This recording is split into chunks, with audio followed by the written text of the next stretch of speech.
George Orwell was not very happy with the decision of all the countries that they have introduced competitions in all the sports, and because of this he says that it is the most violently combative sports, football and boxing, that have spread the widest.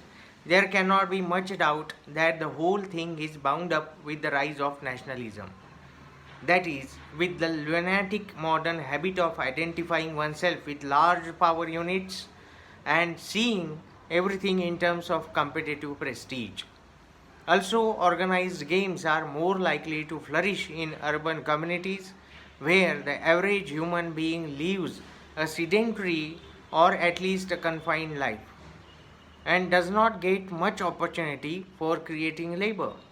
In a rustic community, a boy or young man works off a good deal of his surplus energy by walking, swimming, snowballing, climbing trees, riding horses, and by various sports involving cruelty to animals such as fishing, cockfighting, and ferreting for rats. In a big town, one must indulge in group activities if one wants an outlet for one's physical strength or for one's sadistic impulses. Games are taken seriously in London and New York, and they were taken seriously in Rome and Byzantium in the Middle Ages.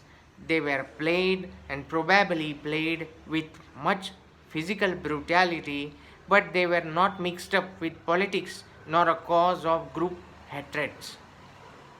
If you wanted to add to the vast fund of ill will existing in the world at this moment, you could hardly do it better than by a series of football matches between Jews and Arabs, Germans and Swiss, Indians and British, Russians and Poles, and Italians and Yugoslavs.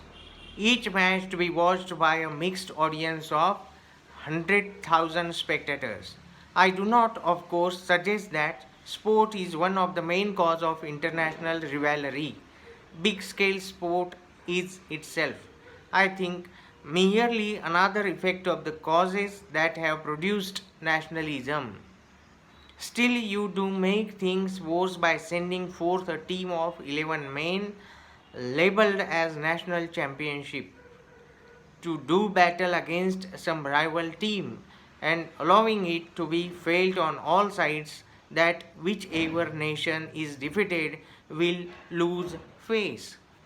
I hope, therefore, that we shan't follow up the visit of the Dynamos by sending a British team to the USSR. If we must do so, then let us send a second rate team which is sure to be beaten and cannot be claimed to represent Britain as a whole. There are quite enough real causes of trouble already, and we need not add to them by encouraging young men to kick each other on the shins amid the roars of infuriated spectators. So, this is the situation, that how the sport has turned into competitions, and these competitions has ruined the sporting spirits. That's why George Orwell was very serious in writing the poor condition of sports nowadays in all over the world.